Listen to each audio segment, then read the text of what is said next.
परमात्मा पाप कर्म दंड को भी काट सकता है। अभी तक जिस भी संत व महापुरुष से मिले, उन्होंने यही बताया कि पाप कर्म फल भोगने से ही समाप्त होगा।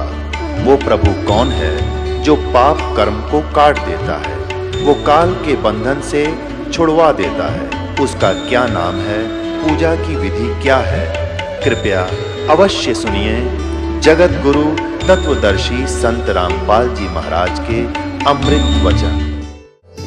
तो कहने का भाव यह है कि गीता ज्ञानदाता कहता है कि मैं ना वेदों में वर्णित विधि से, ना किसी जप से, ना तप से, ना किसी क्रियाओं से कभी नहीं प्राप्त हो सकता। तो इसलिए गीता अध्याय नंबर 7 के श्लोक नंबर 24 और 25 में ये खुद कहता है कि मैं अव्यक्त हूं, अपनी योग माया से छुपा रहता हूं। ये मेरा अनुत्तम विधान है, अटल विधान है। अनुत्तम तो इसलिए जो माता पिता है और बच्चों से भी गुप्त है, तो कोई न कोई दोष है उसके अंदर, वो अच्छा आदमी नहीं है। इसको श्राप लगा हुआ है। 1 लाख मानव शरीरधारी प्राणियों का आहार करता है, जिस कारण से छुपा बैठा है। कहीं पता लग गया तो एक भी नहीं तेरी पूजा करेगा, तेरे इन सब देवी देवताओं को भी भूल जाएंगे। इसलिए गुप्त रहता है, ना अपने देवी देवताओं को, इन सबको, किसी को, पुत्रों को भी इसने भेद नहीं बता रखा। ये स्वयं स्पष्ट कर रहा है गीता अध्याय नंबर 7 के श्लोक नंबर 24 और 25 में कि मैं ये बुद्धि अबुद्ध है। ये जो जन समुदाय सामने खड़ा है, ये मुझ अव्यक्तम माम अव्यक्तम व्यक्तिम आपनम मनन्ते अबुद्ध। ये मूर्ख मुझ अव्यक्त को और कृष्ण रूप में, व्यक्ति रूप में आया हुआ मान रहे होंगे। मैं कृष्ण नहीं हूं, आई एम नॉट कृष्ण। मैं अपनी योग माया से छुपा रहता हूं, मैं कभी किसी के समक्ष नहीं आता। गीता अध्याय नंबर 4 के श्लोक नंबर 5 और 9 में ये स्पष्ट कहता है कि अर्जुन, तेरे और मेरे बहुत जन्म हो चुके, तू नहीं जानता, मैं जानता हूं। और मेरे जन्म और कर्म अद्वितीय हैं, अलौकिक है। तो इसके कर्म ऐसे हैं कि ये सामने नहीं आता और किसी में प्रवेश करके प्रेत की तरह जो क्रिया करवानी है वो कर देता है, करा जाता है। तो इन ब्रह्मा विष्णु महेश ने साधनाएं की, परमात्मा मिला नहीं। इन्होंने निराकार विधान बना दिया कि परमात्मा निराकार है। तो इसी प्रकार जो प्रसंग चल रहा है हम उसी पर आते हैं। इस चाणक्य ऋषि ने वो साधनाएं प्रारंभ की जो सभी ऋषि पहले से ही डले ढो रहे थे। उससे वो परमात्मा तो मिलना है ही नहीं, ये एटम बम बन जाते हैं, एटम बम। अगस्त ऋषि ने सारे जीवन में डले ढोकर एक सिद्धि प्राप्त कर ली, सब सागर पीण की। बता, सारे जीवन को नाश करके उसने ये प्राप्त किया कि सब सागर पी लिया। अब इस तत्व ज्ञान के अंदर परमात्मा ने क्या बताया है, अब आपको उस परमात्मा का दिया हुआ कुछ ज्ञान बीच में सुनाएंगे, क्योंकि आप एक विद्यार्थी हैं और पूरे वर्ष में एक ये पूरा कोर्स दास ने आपका करवाना होता है। 3 दिन का सत्संग इसीलिए रखा है कि प्रत्येक सत्संग में श्रद्धालु भी बदल जाते हैं और श्रोता भी जो लगातार सुन रहे हो, तो अच्छी बात है। इसलिए धीरे धीरे सारे ही ज्ञान को के ऊपर विवेचन किया जाता है। अब जैसे ये सिद्धियां क्या है, ये जीवन नाशक इस प्राणी की सबसे बड़ी दुश्मन है। इससे प्रभुता आ जाती है और अपनी ही, जैसे पहले बैटरी चार्ज करी फिर वह खत्म कर दी, रह गया जैसे का तैसा। जैसे इन सिद्धियों को परमात्मा ने ऐसा बताया है कि जैसे आप देखते हो वर्षा के मौसम में अन्य चींटियां होती हैं, बगैर पंखों की होती हैं, और उन्हीं चींटियों के बिलों से कुछ पंखों वाली चींटियां निकलती हैं और वो उनके अंदर परमात्मा होती हैं, क्योंकि वो उड़ नहीं सकती दूसरी चींटियां, और वो उड़ जाती हैं आकाश में। तो वो यूं सोचे हैं कि ये तो भगवान से मिल ली, क्योंकि ये तो उड़ जाती है आकाश में। जैसे आजकल आप देखते हो मौसम वर्षा का है तो चींटियां निकलती है, पंखों वाली कीड़ियां, और कहाँ जाती हैं? या तो दीपक पर जाकर जलकर मर जाएंगी, या फिर बल्लभ के चारों तरफ घूमती रहेंगी। थोड़ी सी देर में उनकी पंख टूट जाएंगी, कटका नीचे पड़ जाएंगी और वो चिट्टी की चिट्टी रह जाएंगी। इसी प्रकार ये जो साधना करते हैं, गलत साधना करते हैं, शास्त्र विधि को त्याग कर जो मनमाना हठ योग आदि करते हैं, अन्य जाप मंत्र अनुष्ठान करते हैं, उनसे उनमें सिद्धियां आ जाती हैं। और आम मानव से वो जैसे आकाश में उड़ जाना, जल के ऊपर ऐसे चलना जैसे थल पर चलते हैं, सब समुद्रों को पी लेना, इस तरह के जो ये कलाबाजी इनमें आ जाती है, तो आम मनुष्य इन्हों सोचे न भगवान मिल गया। अब परमात्मा कहते हैं डंब करें डूंगर चढ़ेंगे, अंत झिन्नी झूले, जग जाने बंदगी करेंगे, बोवें सूल बबूले। अब परमात्मा कहते हैं कि हमारी इस साधना से जो हम आपको प्रदान करेंगे, इससे आपको 24 सिद्धियां आ जाएंगी। यहाँ की तो 8 सिद्धि हैं, और उन्हीं के अंदर ये लटपट होकर अपना जीवन नाश कर जाते हैं। परमात्मा कहते हैं जो साधना हम आपको बताने जा रहे हैं, इससे आपको 24 सिद्धियां प्राप्त हो जाएंगी, लेकिन एक भी प्रयोग मत कर लेना, नहीं तुम्हारे लिए विष का काम करेंगी। अपने आत्मा सिद्धि का अर्थ होता साधना की सफलता। हम इन सिद्धियों जो हमारे अंदर आएंगी, हम इसको डिपॉजिट रखेंगे, एक पावर बनेगी, और जो अन्य मंत्र हम आपको दे रहे हैं उससे आपकी आत्मा इतनी चार्ज होगी, इन्हीं के सहारे, इनकी भक्ति की शक्ति से हम सतलोक जाएंगे। यदि हमने यहाँ खराब कर दी तो हम आगे जा नहीं सकते, हमारी सारी पूंजी नष्ट हो जाती है। तो क्या बताते हैं, शब्द महल में सिद्ध 24, अंश बिछोड़े विश्वे 20। कहते हैं हमारे जो मंत्र में, शब्द में 24 सिद्धियां आ जाएंगी आपको, और यदि आपने इनका प्रयोग कर लिया, आपकी वाह वाह हो जाएगी। किसी का दाढ़ा ला दोगे वो ठीक हो जाएगा, आपकी भक्ति नष्ट हो जाएगी। या आप देखते हो किसी नगर में कोई किसी चीज का दाढ़ा लगाता है, उनका दादा लाई है कि वो दूसरा लगाना शुरू कर देता है। ये पूर्व जन्म के पुण्यकर्मी प्राणी थे, और पहले भी इन्होंने ऐसे बैठा लिया, और दोबारा थोड़ी बहुत पूंजी बच्ची थी, वही झाड़े ला कर नाश कर जाएंगे। तो इसलिए हमने चौकस होना है, थोड़ा बुद्धि से काम लेना है। झाड़ा लाने से बात नहीं बनेगी, उसको अपना इस परमात्मा से जोड़े, वो भी अपना धन इकट्ठा करे, आप भी करो। क्या बताते हैं, शब्द महल में सिद्धि 24, अंश बिछोड़े विश्वे 20।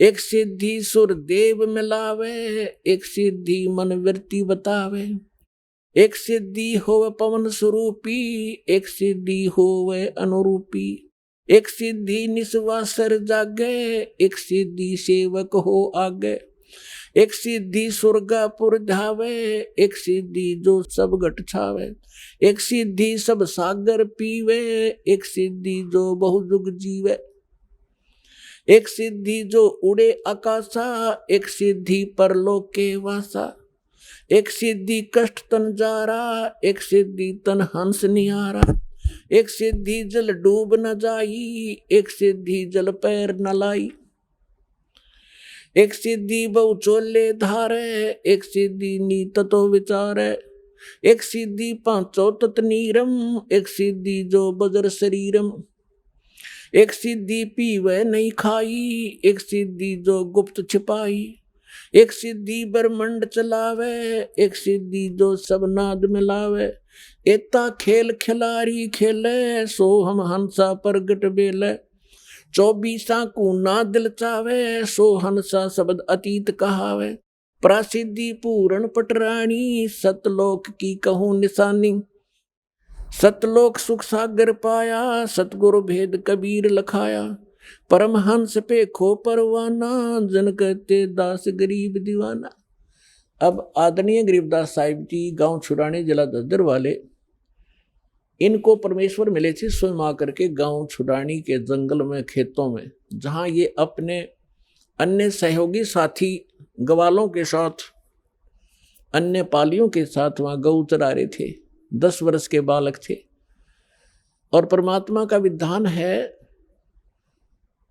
जो ऋग्वेद मंडल नंबर 9 सूक्त 86 के मंत्र 26 और 27 में, ऋग्वेद मंडल नंबर 9 सूक्त 82 के मंत्र 1, 2, 3 में, ऋग्वेद मंडल नंबर 9 सूक्त 54 के मंत्र 3 में, ऋग्वेद मंडल नंबर 9 सूक्त 20 मंत्र 1 में, ऋग्वेद मंडल नंबर 9 सूक्त 1 मंत्र 8 और 9 में, ऋग्वेद मंडल नंबर 9 सूक्त 94 के मंत्र 1 में, ऋग्वेद मंडल नंबर 9 सूक्त 95 के मंत्र 2 में, ऋग्वेद मंडल नंबर 9 सूक्त 96 के मंत्र 16 से लेकर 20 में, और भी अनेक स्थानों पर यह स्पष्ट किया है कि परमात्मा ऊपर के लोक में रहता है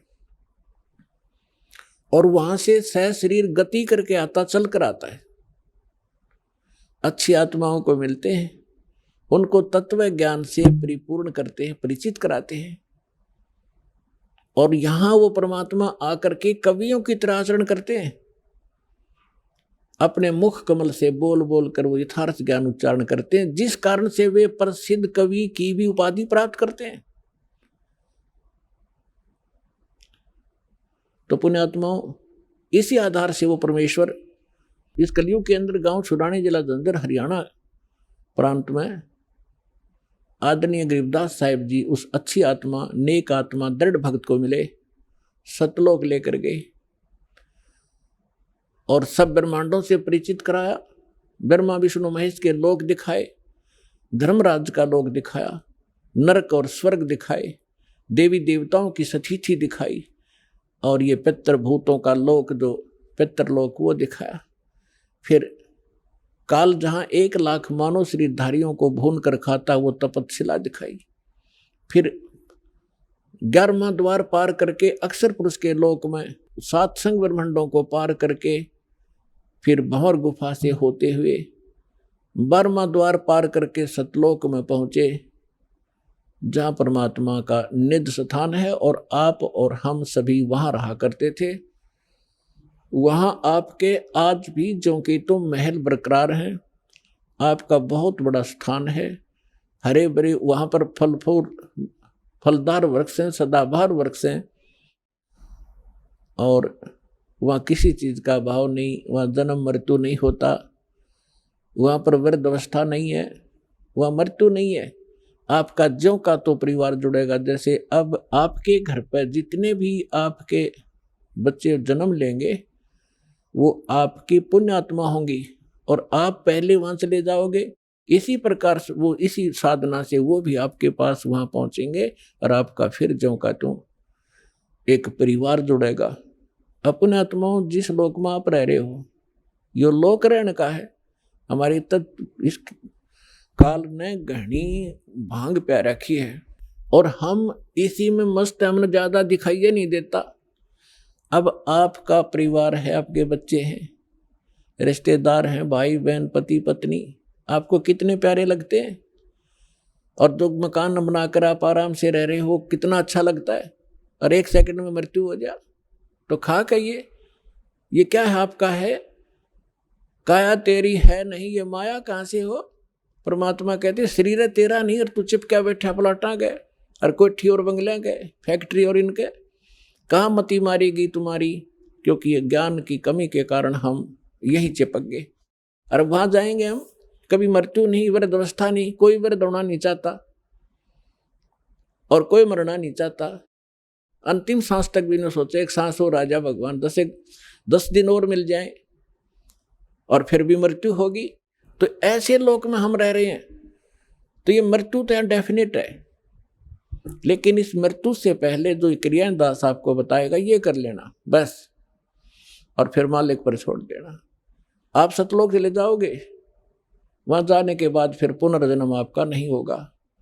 कहते हैं भक्ति बीज होवे जो हंसा और तारों तास के 71 वंशा।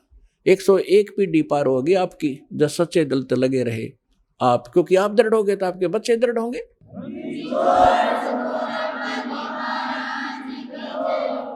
तो गरीबदास साहिब जी को परमात्मा मिले उन्होंने फिर ये बताया कि इस जो मंत्र मुझे मिला है और यही आपको प्राप्त जब हो जाएगा, इसमें क्या बताया, शब्द महल में सिद्धि 24 अंश बिछोड़े विश्वे बीसा। ये 24 सिद्धि है भक्ति इस मार्ग में, और जो इसको दुरुपयोग करेगा, इन सिद्धियों को प्रयोग करेगा, लोग दिखावा करने लग गया तो परमात्मा से दूर हो जाओगे। एक सिद्धि सुर देव मिलावे, एक सिद्धि मन वृत्ति बतावे। ये सिद्धियां हैं। एक सिद्धि हो पवन स्वरूपी, एक सिद्धि हो वह अनुरूपी, एक सिद्धि निस्वासर जागे, एक सिद्धि सेवक हो आगे। एक गोहाना के पास गांव है खेड़ी दमकन, वाइस दास के मामा का गांव है वो, वहां हम जाते रहते थे। तो वहां के व्यक्ति क्या बताया करते थे कि यहाँ एक नेकी राम नाम के कबीर पंथी थे। अब ये फीत तलाव कबीर पंथ की ढोवन डले, तो उसकी क्या बताया, वहां एक आश्रम बना हुआ है नेकी राम जी का, और वो नेकी राम जी थे गीसा दास साहिब जी के शिष्य।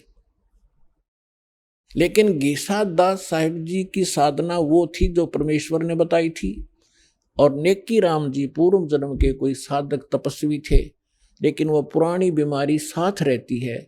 जो उस गुरुदेव से वो पूर्ण मंत्र तो उनको मिले नहीं थे, किसी को दिया नहीं उन्होंने, लेकिन अन्य जो साधना बताई थी वो भी उनका कल्याणकारक थी, ताकि उनको मनुष्य जीवन मिलते रहते, इस समय तक वो आ जाते। ऐसी साधना ये संत हमें दे कर गए थे। उसने वो भी छोड़ दी और वो पुरानी बीमारी ला ली, तप करने लगे। उस तप से उसमें सिद्धि आ गई, सारी रात मतलब सोता नहीं थे वह। तो उस आश्रम के निर्माण की कथा सुनाया करते हैं वो वहां के व्यक्ति के नेकी राम जी यहाँ बनी में आकर बैठे थे वृक्ष के नीचे, और साधु संत के रूप में थे। गांव वालों ने देखा, एक दिन देखा, 2 दिन देखा, 10 दिन देखा कि भी महात्मा दिन रात जागता है, सोता नहीं है। एक चर्चा का विषय बन गए। लोगों ने रात को छुप कर देखा, दिन में उसके पास बैठे रहते, ड्यूटी लगा दी, वह तसल्ली करो, पूरी जांच करो। तो उन्होंने 1 महीने तक देखा, वो सोया नहीं। इसी बात से वो महात्मा पाक गया, आश्रम बना दिया और पूजा शुरू होगी। खाकता फिर वो, ये घोड़े सारे दिन रात जागेंगे, ये मोक्ष हो जाएंगे। तो ये सब बिना ज्ञान के हम ऐसे डले ढोरे थे। एक सिद्धि निस्वासर जागे, एक सिद्धि सेवक हो आगे, एक सिद्धि सुरगापुर धावे, एक सिद्धि जो सब गठावे। अब जैसे ये गोपी चंद और भर्तरी जी को हमारे हिंदू समाज में मानते हैं कि ये मुक्त हो गए, ये पार हो गए, पार नहीं हुए, ये ताड़ यहीं पर भटक रहे हैं। जैसे एक सिद्धि सुरगापुर धावे, अब इसी ऐसी सिद्धि हो जाती है इनकी मृत्यु के उपरांत ये स्वर्ग में भी जा सकते हैं और वहां से यहाँ भी आ सकते हैं और अपना जीवन नासी कर रहे हैं।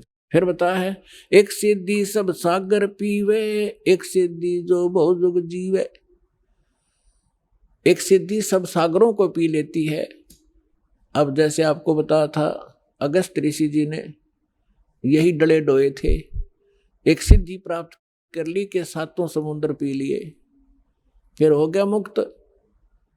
यानी मोक्ष मार्ग इससे हटकर है, जो अभी तक अपने हाथ लगा नहीं था, अब दया करी भगवान ने, वो मोक्ष मार्ग आपको प्राप्त हो रहा है। अब जैसे जो प्रसंग चला था कि आप कितने पुण्यकर्मी प्राणी हो, आपको सतगुरु मिल गए, वो संत मिल गए।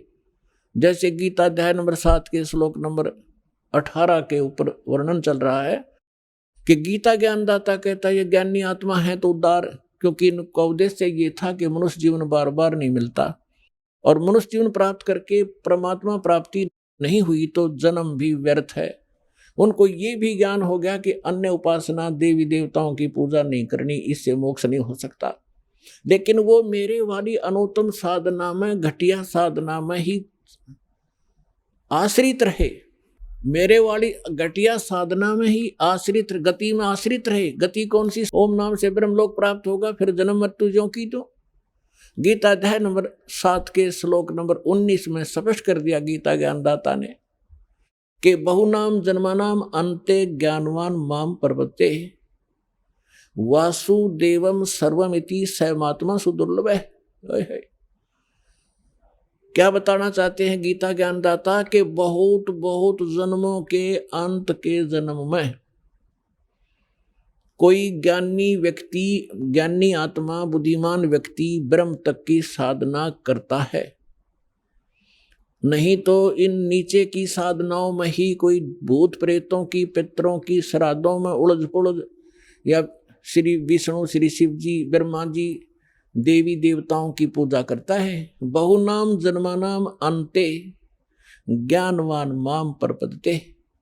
बहुत बहुत जन्मों के अंत के किसी जन्म में ज्ञानी आत्मा मेरी भक्ति करता है। और वासुदेव सर्वमिति सैमात्मा सुदुर्लभ है। ये बताने वाला कि वासुदेव ही सर्व सर्व सब कुछ है। सर्वम, सर्वम मीन के वही सर्व पाप नाशक है, वही सर्व सृष्टि रचनहार है, और वही सर्व कष्ट निवारक है, और वही सुखदाता है, वही पूर्ण मोक्ष दाता है। वो वासुदेव है। अब जैसे हम श्री कृष्ण जी को वासुदेव कहा करते, वासुदेव तो उसके पिता का नाम था, और वासुदेव नाम रखा था वेदों से, क्योंकि हमारे जो ब्राह्मण गुरुदेव थे, हमारे हिंदू धर्म के बच्चों का नाम वेदों से ही शुभ छांट कर रखा करते थे। तो वासुदेव उसका पिता था, श्री कृष्ण नहीं थे। वासुदेव का अर्थ होता है जिस परमात्मा की सब जगह उपस्थिति हो, सबके ऊपर जिसका कंट्रोल हो, जो सर्व व्यापक हो। व्यापक मीन जैसे भारत का प्रधानमंत्री जी अपने हिंदुस्तान के सभी राज्यों पर भी उसकी सत्ता है, वो वासुदेव है भारत के अंदर। अब जैसे डिस्ट्रिक्ट के अंदर एक डिप्टी कमिश्नर है, ये वासुदेव नहीं है। केवल एक जिले के अंदर कुछ आंशिक शक्तियां इसके पास हैं। एक मंत्री है, वो पूरे भारत का के ऊपर व्यापक नहीं है, वो केवल अपने विभाग, एक स्टेट के अंदर अपने विभाग का मालिक है, वो भारत का मालिक नहीं है। वासुदेव नहीं, उसका सब जगह अस्तित्व नहीं है उसका। ऐसे ही मुख्यमंत्री अपने एक राज्य में वो प्रधान है, मुखिया है, लेकिन वो सब भारत पर व्यापक नहीं है। तो प्रधानमंत्री जो है वो वासुदेव है, और वो सर्व सुखदायी है। यानी जितनी जो शक्तियां एक मंत्री, मुख्यमंत्री स्टेट के, या वैसे अन्य मंत्री जो सेंटर के, और जितने भी जो कर्मचारी अधिकारी हैं, उन सब से अधिक वो पावर है उसके पास, और उसी से प्राप्त पावर उसने आगे बांट रखी है, और उसके अंदर सारी पावर है। वो भी काम कर सकता है जो एक पटवारी करता है, डीसी कर सकता है, उसके संकेत से 2 मिनट में सब कुछ हो सकता है।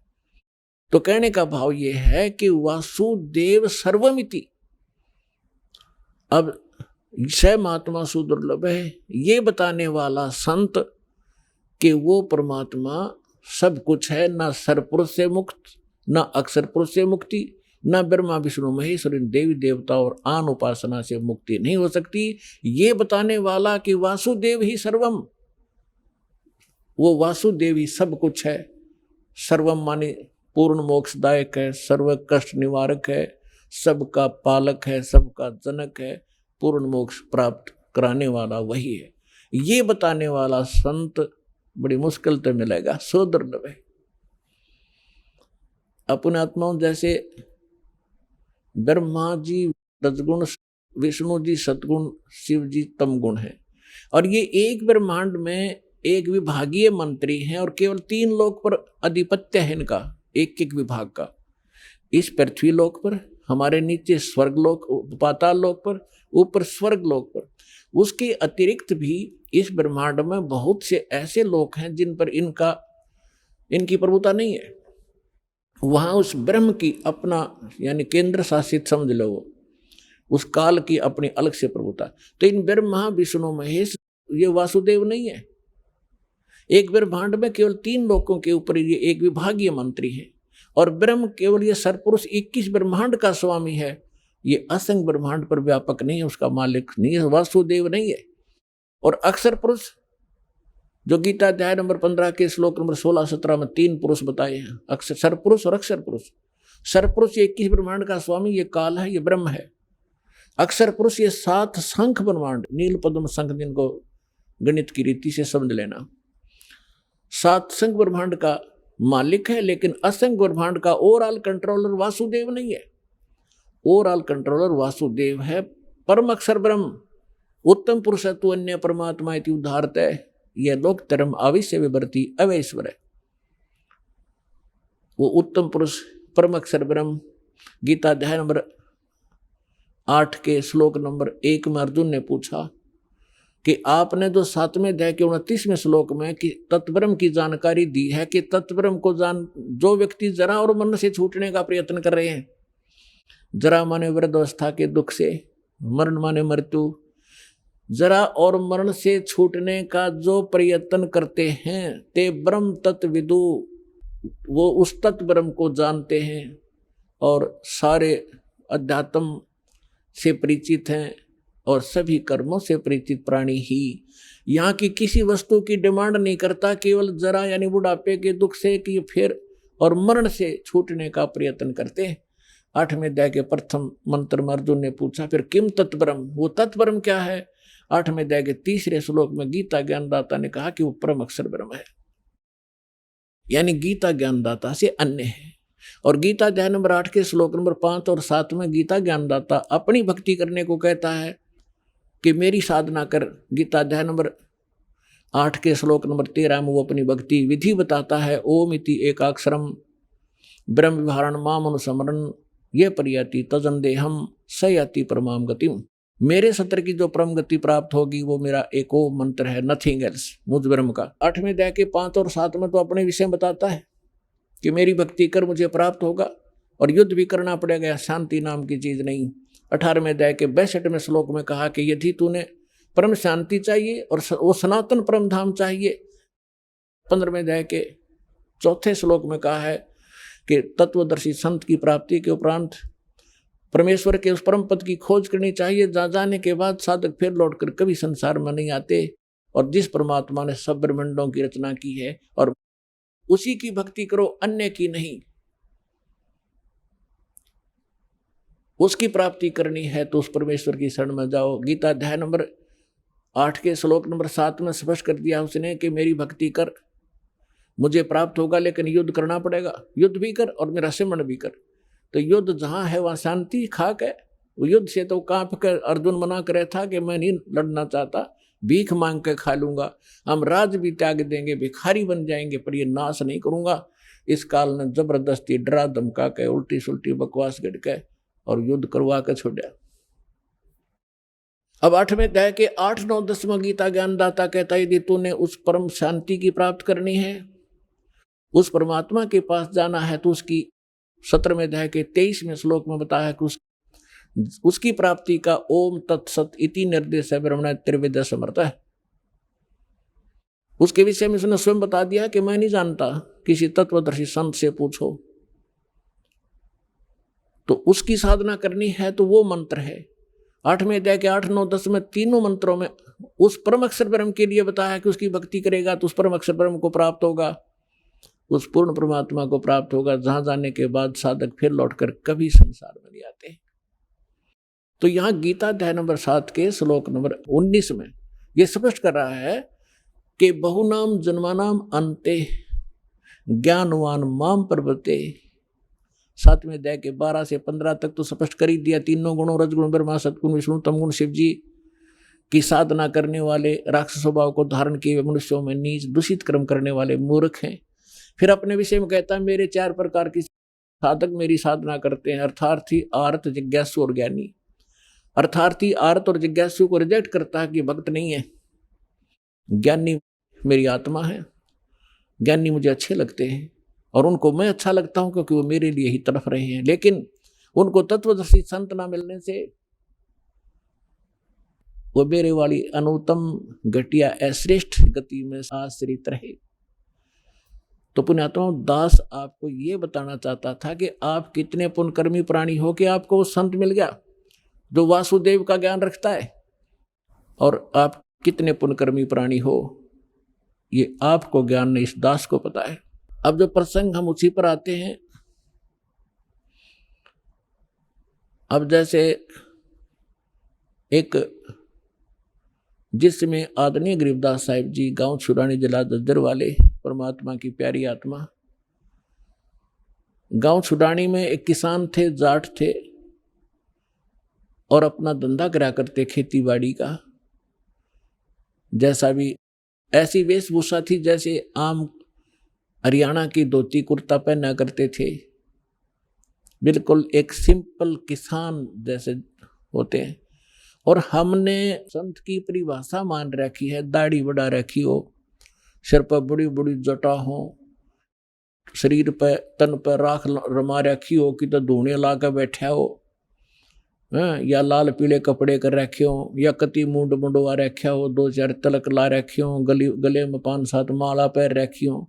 तो हमने संत की वेशभूषा ऐसी मान रखी थी। और गरीबदास साहिब जी को परमात्मा मिले, सतलोक दिखाया, वो मूल मंत्र दे दिए सारे, वो भक्ति करा करते थे। और परमात्मा ने कहा था कि जो 12वां पंथ गरीबदास का आवेगा उसमें मेरी महिमा की वाणी पुनः प्रकट होगी। तो गरीबदास जी के द्वारा परमेश्वर ने अपना यथार्थ ज्ञान पुनः प्रकट करवाया, क्योंकि उनको मालूम था कि कबीर सागर के अंदर ये कबीर के 11-12 पंथ कुछ घुसपैठ करेंगे और यथार्थ ज्ञान को कुछ उसमें फेरबदल कर देंगे। तो परमेश्वर ने दोबारा वो ज्ञान कवा दिया और ऐसी जगह सुरक्षित रख दिया। गरीबदास जी द्वारा लिखा हुआ एक ग्रंथ है, और उसके विषय में दास तो गरीबदास पंथ से ही अलग हुआ है। खूब जानकारी थी कि किस सब ने ये बता रखा था कि गरीबदास जी ने जो वाणी लिख रखी है, किसी ने मात्रा भी गलत लिख दी और कोई फेरबदल कर दिया वाणी में, तो उसका बहुत बुरा हाल होगा। एक संत ने, दालदास नाम का एक संत था, उसने गरीबदास जी की वाणी में एक ऐसी, जैसे अपने बच्चों को माता पिता भी गाली दे देते हैं, तो वो उसमें अच्छी कुछ भाषा लिख प्रयोग कर रखी है धमकाने के लिए कि चेतावनी में चूक नहीं और क्या देऊं गाली, कि कहना था बहुत कुछ कह दिया कि और गाली दूं तुम्हारे को, इस तरह की और भी कुछ है। तो उसने सोचा कि ये अभद्र से शब्द है, इनको निकाल देता हूं। उसने मूल ग्रंथ हाथ से लिखा जाता था, तो लिख तो पहले रखा था, वो बाद में हुआ था। उसने संशोधन करना चाहा, उसको पैरालिसिस हो गया, और उसने सब जगह बता दिया कि भाई इस ग्रंथ की किसी भी वाणी को छेड़ना मत, मेरी दुर्दशा इसी कारण से हुई है। और छुटानी के अंदर उसकी एक अलग से मकान भी बना हुआ, दयालदास कोठी बोलने उसने। तो उस परमात्मा ने ऐसा झटका दिया कि गरीबदास के पंथ में इस ग्रंथ साहब में किसी ने 250 वर्ष हो गए, किसी ने मात्रा भी गलत नहीं की, जो आज अपने पास सुरक्षित है। तो गरीबदास साहिब जी ने वाणी लिखवा दी थी। एक गोपाल दास नाम के दादूपंथी संत थे, बने हुए थे, उन्होंने ये लिखा था, ग्रंथ साहब तैयार हाथ से लिख दिया था। और उसी में से कुछ अंश निकाल कर, जैसे जपजी साहब बना रखा है गुरु ग्रंथ साहिब से, और गीता जी का कोई निकाल लेते हैं, 5-4 श्लोक रोज कर लेते हैं। ऐसे ही गरीबदास जी की वाणी से ब्रह्म वेदी वगैरह, ये जैसे हम आपको नित्यनेम के लिए देते हैं भक्ति बोध के माध्यम से, ऐसे वो गरीबदास जी के शिष्य जो थे वो ऐसे जाप किया करते थे, नित्यनेम ऐसे ही करते थे सुबह सुबह। तो वो लुधियाना के पास एक गांव है वासियर, उस वासियर गांव में बाहर बैठ कर कोई सफर कर रहा था, कहीं जा रहा था आगे, पहले पैदल चला करते थे। तो उसने एक तालाब देखा, तालाब के ऊपर नहा के और बैठ के उसके किनारे और अपना नित्यनेम करने लग गया, जैसे आप डेली करते हो सुबह सुबह का। उसमें ब्रह्म वेदी पढ़ रहा था वो, ऊंचे स्वर में, रात की शांत सुबह सुबह वक़्त से बहुत अच्छी सुंदर दूर तक मधुर आवाज से पढ़ रहा था। और परमात्मा की वाणी तो आत्मा को खींचती है। एक राम राय नाम का सरदार जी था, और वो संतों की वाणी के बड़े दीवाने होते हैं। उसने देखा कि प्यारी प्यारी वाणी, संत की वाणी कहाँ से उच्चारित हो रही है। वो धीरे धीरे वही पहुंच गया। जब उसने अपना नित्यनेम कर लिया तो उससे पूछा कि भक्त, ये ऐसी प्यारी वाणी किसकी है? उस भक्त ने बताया कि मेरे पूज्य गुरुदेव जी श्री संत गरीबदास महाराज जी की है। तो उसने रामराय जी ने पूछा, सरदार जी ने, कि भाई ये संत अब चोले में हैं या चोला छोड़ गए, शरीर छोड़ गए? भक्त ने बताया, जी विद्यमान है, और गांव छुडानी में ऐसे ऐसे गरीबदास महाराज के नाम से, छोटा सा गांव है, किसी ने पूछ लेना। उसे लेकर एड्रेस कहाँ कहाँ से जाना होता चल पड़ा। अब उसने गरीबदास महाराज सुना था। उसने सोचा महाराज की परिभाषा वो जैसा मानते हम, इस जटा हो, लटा हो, बड़े बड़े कानों मुद्रा हो, चमटा हो, लाल पीले कपड़े हो, इस तरह सोच कर चल पड़ा। अब सुबह सुबह गांव छुडानी पहुंच गया। गरीबदास जी अपने खेतों में गए हुए थे, पशुओं का चारा ले आते थे, घूमने भी जाते थे। और उधर से दिन के समय आसपास के जो उनके शिष्य थे, 2-4 गांव से, वो आ जाते थे। 10-5 भक्त वहां भी बैठ जाते थे, उनका इंतजार करते थे। तो उस समय वो भक्त इंतजार कर रहे थे। गरीबदास जी गांव खेतों में गए हुए थे सैर सपट्टे को सुबह सुबह।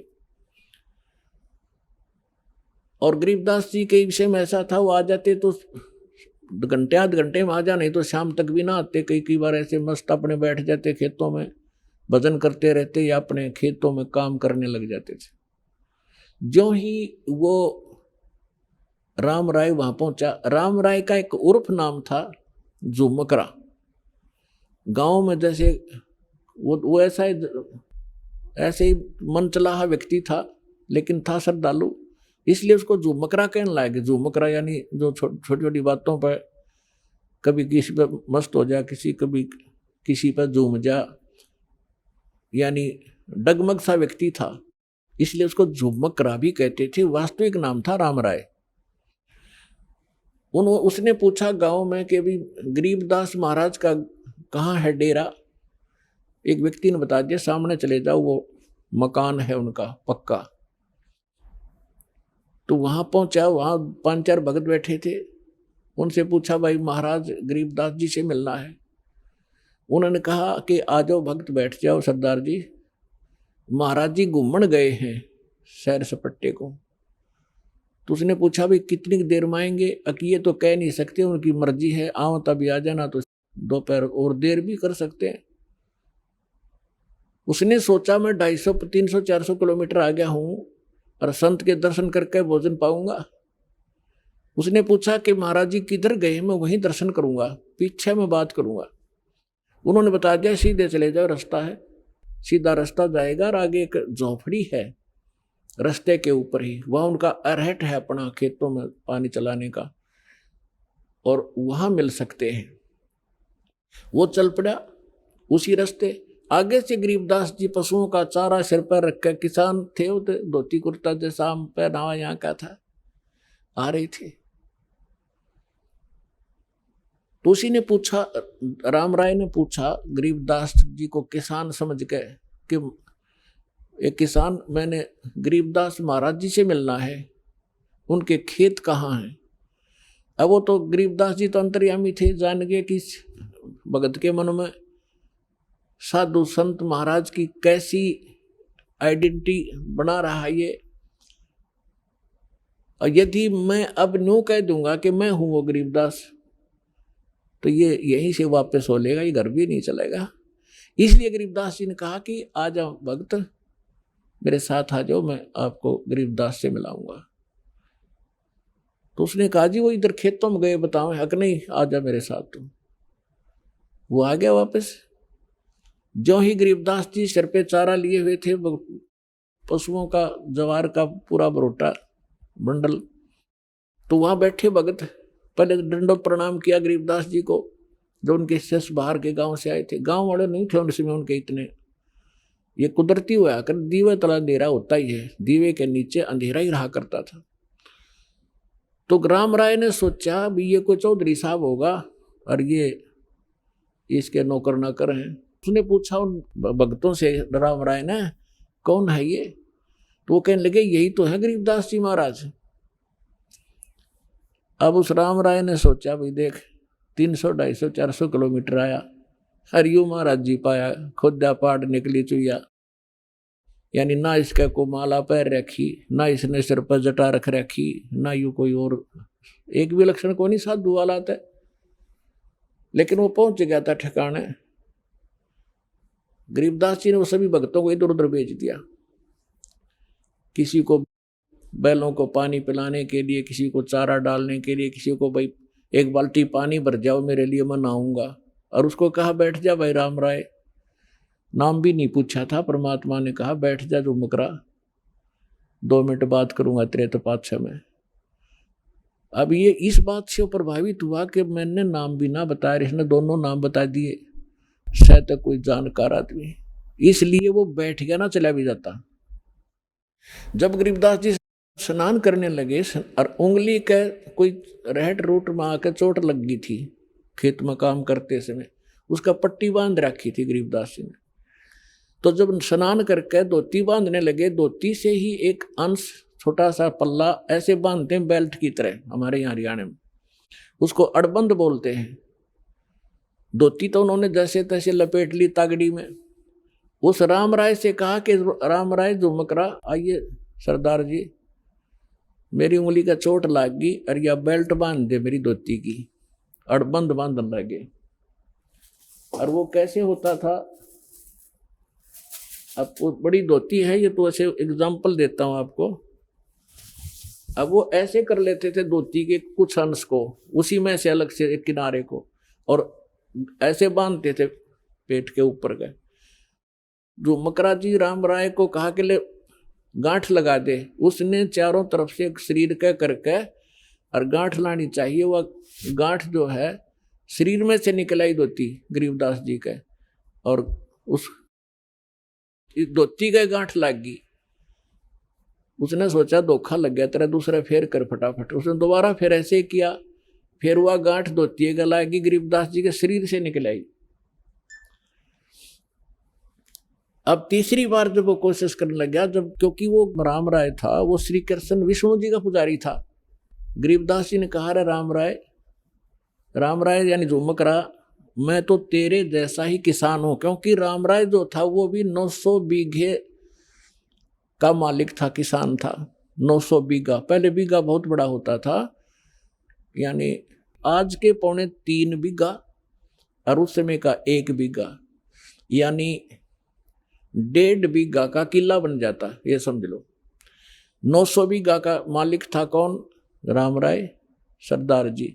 और गरीबदास जी थे 1350 बीघा जमीन के किसान थे, यानी 2500 2,500 किले एकड़ समझ लो, यानी 2,500 बीघा के मालिक थे। 2,500 बीघा, बड़े बीघा जो बोले जाते थे, यानी 1350 के लगभग किले बनते हैं। इतने बड़े किसान थे गरीबदास जी, और वो 900 बीघा का जमींदार था। तो उसने ये आइडिया लगा रखा था, ये सुना हुआ भक्तों से 2-4 मिनट बात हुई जब गरीबदास जी नहा रहे थे, और फिर वो चले गए। गरीबदास जी ने भेज दिया, जाओ तुम फलाना काम कर लो, कि ये बहुत बड़े किसान हैं, 2,500 बीघा जमीन है इनके, और बड़े पहुंचे हुए महात्मा भी हैं। तो राम राय ये सोच रहा था कि वो मेरे कैसा किसान है, ये इसके नौकर नाकर होंगे और यहाँ पर, और ये इसके गुण गा रहे हैं। तो उसने जब गरीबदास जी ने कहा कि राम राय मैं तेरे जैसा ही व्यक्ति हूँ, किसान हूँ, पर धोती का गांठ क्यों ना लगती तेरे ते। जब उसने ऊपर ने देखा तो लीला होती है, परमात्मा ने वो शरण में लेना था। गरीबदास जी के सिर पर ऊपर का हिस्सा विष्णु जी का रूप हो गया, और वो चारों हाथ हो गए, सिर पर मुकुट और छत्र, वो सुदर्शन चक्र घूम रहा था। राम राय ने चरण पकड़ लिए। थोड़ी देर में फिर देखा तो गरीबदास जी, तो उसने सोचा तेरे मन में वैसे तेरी अपनी ही सोच होगी, या ये तो वैसे लग गया तेरा धोखा। और फिर वो उसके शरीर से निकल रही थी कि ये कोई जादूगर होगा, उसके मन में यहाँ अभी तक ये सेटिंग थी। फिर गरीबदास जी बैठ के कहा जा खाना खा पहले, फिर 2 बात कराएंगे सत्संग की। गरीबदास जी ने 4 घंटे सत्संग सुना उसको, सृष्टि रचना से लेकर यहाँ तक ब्रह्मा विष्णु महेश की सारी सतिथि बता दी, और किन मंत्रों से मोक्ष होगा ये इनसे जाप नहीं, और नानक साहिब जी ने कौन से मंत्र जाप किए थे वो तुम्हारे हाथ नहीं। तो तब उसने राम राय ने कहा था कि हे भगवान, ये ज्ञान ओए होए आज तक किसी ने नहीं बताया परमात्मा, ये कहाँ छुपा था, क्या किसी को नहीं पता परमात्मा? गरीबदास जी कहते हैं, कोटों मध्य कोई नहीं रे झूमकरा, अरबों में कोई गर्क सुनो रे झूमकरा, तत्व भेद कोई ना कह रे झूमकरा, ये पैसे ऊपर नाच सुनो रे झूमकरा। कि इस तत्व भेद से कोई परिचित नहीं है, ये सिर्फ पैसे के लालच में जंतर मंतर करते फिरते हैं ये संत। और कहते हैं करोड़ मनुष्यों में तुझे तत्वदर्शी संत नहीं मिलेगा, अरबों में कोई गुरुक, अरबों में गर्क mean complete in all respect. जैसे छोटा मोटा ज्ञान तक कबीरपंथी नकली भी रखते हैं, लेकिन इनके पास मंत्र नहीं, इनके पास अधिकार नहीं नाम देने का। तो बता, जैसे एक गांव में यदि 5,000, एक गांव में 5,000 आबादी है ना, तो उसमें कम से कम भी 4,000 गुरु पावेंगे। कैसे पावेंगे? जैसे किसी बहन के बालक का दिक्कत हो रही है, एक बुढ़िया आवेगी पड़ोसन, ए बेटी इसका 12 लीका हो गया, इसके ऐसे 100 रुपया रख दे बोल गए। दूसरी आओगी 72 लीका बतावेगी, चौथी बतावेगी वही कमोई का बता देगी, इसका फलानी कर दे, कोई कहेगी चौराहे की मट्टी ला के इसके ऊपर के फेंक दे। यानी ये सारे गुरु जैसे कर्म करते हैं, लेकिन कख नहीं पता। कोई रामकृष्ण की साधना बताता है, कोई किसी की बताता है। तो इस प्रकार के कहते हैं करोड़ मार्गदर्शकों में भी तुझे कोई संत नहीं मिलेगा, अरबों में कोई गोरख सुनो रहे जो मकरा। तो इसी प्रकार गीता अध्याय नंबर 7 के श्लोक नंबर 19 में कहा है कि बहु नाम जन्मानाम अंते ज्ञानवान माम प्रपद्यते। और वासुदेव सर्वमिति स महात्मा सुदुर्लभ है। तो पुण्यात्माओं, ये दास है वो महात्मा, और वो अरबों में एक ये दास है।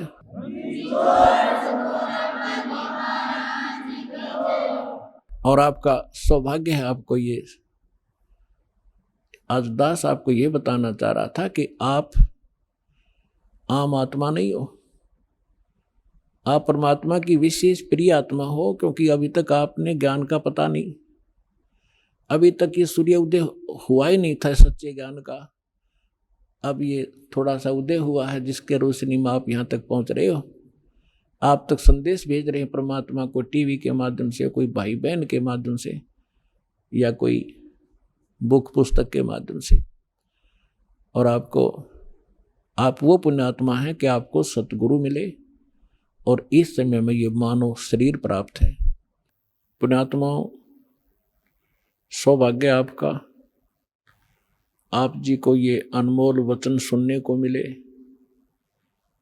और इन भक्तों के इन अनुभव से जो परमात्मा सुख देता है, हम परमात्मा को इसलिए याद करते हैं कि जब तक हम शरीर में रहें, हमारा शरीर स्वस्थ रहे, हमारे बच्चे ठीक रहें, हमारे परिवार पर कोई आपदा ना आवे, तो इन सभी संकटों से केवल कबीर परमात्मा ही बचा सकते हैं। ना विष्णु जी बचा सकते, ना शंकर जी बचा सकते, क्योंकि ये सक्षम नहीं है, ये वासुदेव नहीं है, ये संकट मोचन नहीं है। कबीर परमात्मा वो समर्थ शक्ति है, जिसके विषय में गरीबदास साहिब जी ने कहा है कि सतगुरु जो चाहे सो कर ही। क्योंकि परमात्मा यहाँ जब आते हैं वो सतगुरु भी रूप धारण करते हैं, सतगुरु की भूमिका भी करते हैं। यदि सतगुरु हैं तो परमात्मा ही हैं, और परमात्मा के ज्ञान से परिचित उनके कृपा पात्र भी सतगुरु होते हैं, और वो परमात्मा भी होते हैं। तो गरीबदास साहिब जी ने कहा था कि सतगुरु जो चाहे सो कर ही। आइए अब हम उन श्रद्धालुओं के अनुभव जानते हैं जो जगत गुरु तत्वदर्शी संत रामपाल जी महाराज जी से दीक्षा प्राप्त कर चुके हैं तथा उनके द्वारा बताए गए भक्ति मार्ग पर चल रहे हैं। नमस्कार जी, सत साहिब सर। क्या नाम है बहन जी आपका? रेणु दासी। आप कहाँ के रहने वाले हैं? जी भगत जी, मैं एमपी की रहने वाली हूँ। संत रामपाल जी महाराज से आपने नाम दीक्षा कब ली? सन 2017 31 मार्च को। संत रामपाल जी महाराज से नाम दीक्षा लेने से पहले क्या आप कोई भक्ति साधना भी करते थे? भगत जी, पहले मुझे है ना ये मंदिर अंदिर जाने से मतलब मन नहीं रहता था, लेकिन मैं जैसे रामायण पढ़ना और गीता जी का नित्य पाठ करना ये करती थी मैं, और गुरुवार का व्रत रहती थी। संत रामपाल जी महाराज से नाम दीक्षा लेने से पहले जो आप भक्ति साधनाएं करते थे, उन सब से आपको क्या क्या लाभ हुए? जो भक्ति साधना कर रहे थे उसमें घर में कलह होता था, और बिल्कुल भी मन शांत नहीं रहता था मेरा, और बस ऐसे ही जी रही थी। और परमात्मा की तो आस थी शायद मुझे कि परमात्मा मिलेंगे, क्योंकि मैं गीता का पाठ करती थी, तो मुझे पता था कि परमात्मा है और परमात्मा मिलेंगे। तो बहन जी, आपने बताया कि आपके घर में क्लेश रहता था, घर में झगड़ा खत्म नहीं हो रहा था, तो फिर संत रामपाल जी महाराज जी की जानकारी आपको कैसे मिली? जी, मेरे यही परेशानी थी, तो मेरे पापा जुड़े हुए थे। मैंने उनको क्या कहा कि आप कहाँ जुड़ गए हो, ये सारी पूजाएँ छोड़ दी हैं। तो पापा जी मेरे से बोले कि मैं कुछ नहीं बता सकता, आप ये किताब ले लो ज्ञान गंगा और इसको पढ़ो। तो मैं पढ़ने लग गई, मुझे मतलब मैंने सृष्टि रचना पढ़ी उसमें, तो मुझे वो अच्छी लगी। और कलह तो मेरे घर में पहले से ही था। एक बार कलह हुआ और मैं ऐसे आत्महत्या करने वाली थी, मैं किताब पढ़ रही थी उस समय, तो मेरा कलह हो गया भगत जी से, तो मैं आत्महत्या करने के लिए ऊपर चढ़ गई। मैंने सारी रस्सियाँ निकाली और मैं एक-एक करके निकालने लगी। तो ऊपर ही मैंने पुस्तक रख रखी थी, ये ज्ञान गंगा, और दीपक जलाती थी, नाम दीक्षा नहीं ले रखी थी मैंने, दीपक जलाया करती थी मैं। तो मैं रस्सियाँ ऐसे एक-एक कर रही थी, तो मुझे आवाज़ आई एक कोने से, तो मैंने कहा कोई तो था नहीं यहाँ पे, और आवाज़ किसकी आई है? तो मैं देखने लगी यूँ ही, तो फिर मुझे किताब दिख गई, तो मैंने किताब उठाई और मैं पढ़ने लगी वहीं पे। और बस पढ़ते-पढ़ते मुझे 3 घंटे हो गए, मैं रस्सी-अस्सी और आत्महत्या करना मैं बिल्कुल भूल गई। और मेरी साड़ी पहन रखी थी मैंने, तो मेरी साड़ी पूरी है ना भीग गई रोते-रोते, जब मैंने पूरी पुस्तक पढ़ी। तो मुझे ये लाभ हुआ, मतलब बिना नाम दीक्षा लिए। तो फिर मैंने सोच लिया कि अब मुझे नाम दीक्षा लेनी है। मुझे परमात्मा ने मतलब शाम को शाम को मुझे याद आया कि मैं आत्महत्या कर रही थी, और मेरे मतलब ये संत रामपाल जी महाराज जी ने मुझे बचा लिया। फिर मुझे है ना घरवाले नाम दीक्षा नहीं लेने दे रहे थे। मैं 3 साल तक ऐसे मतलब मन में मेरे दुःख रहता, मुझे नाम नहीं लेने देते, नाम नहीं लेने देते। तो फिर बाद में मेरे 3 साल बाद बहुत ज़्यादा मतलब मेरे ऑपरेशन से लड़का हुआ था, तो मुझे धीरे-धीरे स्वेलिंग आने लगी। मैं बिल्कुल भी नहीं चल पाती थी। यहाँ तक कि मैं आधा किलोमीटर चल जाऊँ, जहाँ ऑपरेशन हुआ था ना, तो वहाँ पे सूजन आ जाती थी पूरे में। तो मैं बिल्कुल भी नहीं चल पाती थी, और बस मुझे लगा कि संत रामपाल जी महाराज जी ने एक बचाया, तो इसमें भी बचाएँगे। तो मुझे घरवाले नाम दीक्षा नहीं लेने दे रहे थे। तो 3 साल हो गए थे, और मेरे लड़के को भी बहुत तेज़ बुखार आया करता था, बिल्कुल आँख मीच के रह जाया करता था। तो बस बहुत फिर लास्ट टाइम मैं बहुत ही परेशान हो गई। मैं 2-3 हज़ार की दवाइयाँ खाया करती थी हर महीने, और मेरे लड़के को भी कोई दवाई सूट नहीं करती थी। मैं बहुत परेशान थी, मैं इतनी परेशान थी कि मुझे लग रहा था कि मैं दोबारा मर जाऊँगी, मैं इतनी परेशान हो गई थी। तो फिर मैंने कहा मैं चाहे पैदल जाऊँ, मैं जाऊँगी ज़रूर। तो मैंने ऐसे तैयार हुई मैं और निकल गई। तो फिर वो वहाँ पे गई, और मैंने जैसे ही नाम दीक्षा ली, ऐसे लगा जैसे मेरे पे मतलब क्विंटलों वज़न था, मेरे मतलब बिल्कुल हल्की हो गई, और मेरा बच्चा भी ठीक हो गया जब से नाम दीक्षा ली मैंने। तो आपने बताया कि संत रामपाल जी महाराज से जैसे ही आपने नाम दीक्षा ली, तो आपको ऐसा एहसास हुआ कि जैसे आपके शरीर से क्विंटल वजन हट गया हो। तो इसके अलावा क्या संत रामपाल जी महाराज से नाम दीक्षा लेने के बाद कोई अन्य लाभ भी आपको प्राप्त हुए? उसके बाद मैं जो दवाइयाँ खाती थी 2000-3000 की, मैंने फिर उस दिन से हॉस्पिटल दिखाना जाना बिल्कुल ही छोड़ दिया। मुझे ज़रूरत भी नहीं पड़ती एक भी गोली खाने की, एक भी दवाई पीने की, और ना मेरे बच्चे को। बस थोड़ी बहुत जैसे फ़ीवर आता तो एक छोटी-सी गोली मतलब उसकी वो खुराक बना के और उसको दे देती, और मैं तो गोली खाती ही नहीं थी। संत रामपाल जी महाराज जी की दया से लाभ होने लगा था। और जब मैं संत रामपाल जी महाराज जी से जुड़ी, तो मतलब मुझे 6 महीने हुए थे, और मैं तारीख करके गई यहाँ से, तो मेरे हस्बैंड को मतलब खून की उल्टियाँ हुई, करीब 4-5 किलो खून की उल्टियाँ। उन्होंने नाम नहीं ले रखा था, तो उल्टियाँ हुई और मैं सो रही थी और एकदम ज़ोर से आवाज़ आई ऐसे खाँसने की, तो उनको उल्टियाँ हुई। मैं ऊपर से आई और देखा मैंने, तो मैं डर गई, लेकिन मैंने संत रामपाल जी महाराज जी को याद किया और मंत्र जाप करना स्टार्ट किया। मुझे सतनाम मिल चुका था, तो मैंने वो स्टार्ट किया, तो मेरे भगत जी की पहले आँख से तदेरने लगे थे, एकदम गिरने से लगे थे। तो उनको मतलब मेरे पास जाने से अच्छा लगा। फिर मेरे पापा बोले पानी गरम कर दो, मेरे ससुर जी वो बोले पानी गरम कर दो। मैं जैसी दूर गई, भगत जी को एकदम ऐसे लगा जैसे कुछ होने वाला मेरे साथ। कहने लगे बुला दो, ऐसे धीरे धीरे बोलने लगे कि बुला दो। और मैं जैसी पास आई तो उनको अच्छा लगने लगा। फिर बाद में मेरे पापा, मेरे मतलब देवर जी थे ना, वो एकदम चिल्ला पड़े थे इतने सारे खून देख के, उनकी हिम्मत नहीं पड़ रही थी। और मैं संत रामपाल जी महाराज जी से नाम दीक्षा ले रखी थी, तो मुझे इतना विश्वास था कि मेरे साथ मतलब संत रामपाल जी महाराज जी और पूर्ण परमात्मा गलत नहीं होने देंगे मेरे साथ। तो मैं डर नहीं रही थी, मैं सिर्फ मंत्र जाप कर रही थी और जयबंदी छोड़ के बोल रही थी कि आपकी मर्जी मालिक, जैसा आपको करना हो मेरे साथ वैसा करियो। तो बस उनको मैंने कहा पापा से कि किसी को बुला लो, तो वो बुलाते नहीं है, उनकी हिम्मत भी ना पड़ती। पहले तो एकदम गिर से गए थे, आंख बंद कर ली थी, ऐसे लग रहा था कुछ भी नहीं है। मैं तो डर गई थी थोड़ा सा। फिर मुझे मतलब संत रामपाल जी महाराज जी की दया से याद आया कि डरना नहीं है इस वक्त। फिर बाद में संत रामपाल जी महाराज जी से मैंने प्रार्थना करी, तो वो मेरे पति बिल्कुल ठीक हो गए। फिर नाम लेने गए, उन्होंने नाम लिया, आज वो बिल्कुल ठीक हैं। आपस में पति पत्नी का पहले झगड़ा रहता था, फिर संत रामपाल जी महाराज जी के शरण में आने से वो झगड़ा समाप्त हुआ और हम लोग अच्छे से भक्ति कर रहे हैं संत रामपाल जी महाराज जी की शरण में आके। एक बार मुझे मन में ये लगा था कि ये तरना क्या होता है, सतलोक क्या होता है, सतलोक बताया संत रामपाल जी महाराज जी ने। तो मैंने कहा सतलोक मुझे देखने को मिल जाता तो सही रहता है, ऐसे मन में आस लगी रहती थी।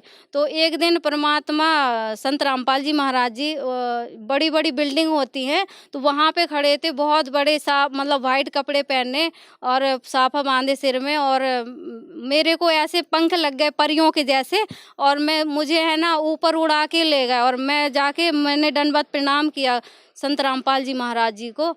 तो मैंने कहा गुरुजी यहाँ पे लोग मुझे रहने नहीं दे रहे हैं, कह रहा ये ऐसा नहीं करते, तुम ऐसा नहीं करते, यहाँ रहने लायक नहीं हो, या तो छोड़ दो या फिर नहीं मत रहो इधर। मुझे रहने नहीं देते, मुझे यहीं पर रहना है सतलोक में। तो बोले बेटा आप ये आपने भक्ति नहीं करी है पूरी, पहले भक्ति करो और बच्चों को समझाओ, तो और आप भी अच्छे से भक्ति करो तब रह पाओगे। पूंजी कमाई करो, भक्ति करके पूंजी कमाई करो तब आप सतलोक में रह पाओगे। ऐसे संत रामपाल जी महाराज जी ने कहा। आपने बताया कि संत रामपाल जी महाराज से नाम दीक्षा लेने के बाद आपके घर में जो झगड़ा था वो ख़त्म हो गया, साथ ही साथ आपके शरीर में भी लाभ प्राप्त हुआ और आपके पति को भी एक जीवन दान मिला। जो श्रद्धालु आज आपको देख रहे हैं, आप उनको क्या संदेश देना चाहेंगे?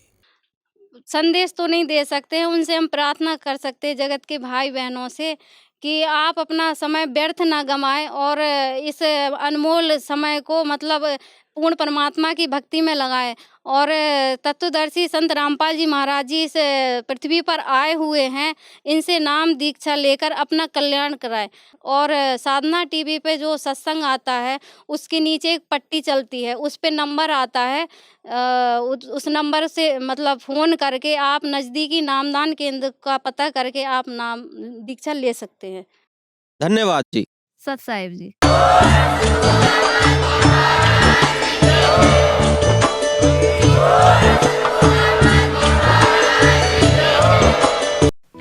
आप सुन रहे थे जगत गुरु तत्वदर्शी संत रामपाल जी महाराज के मंगल प्रवचन। अधिक जानकारी के लिए संपर्क करें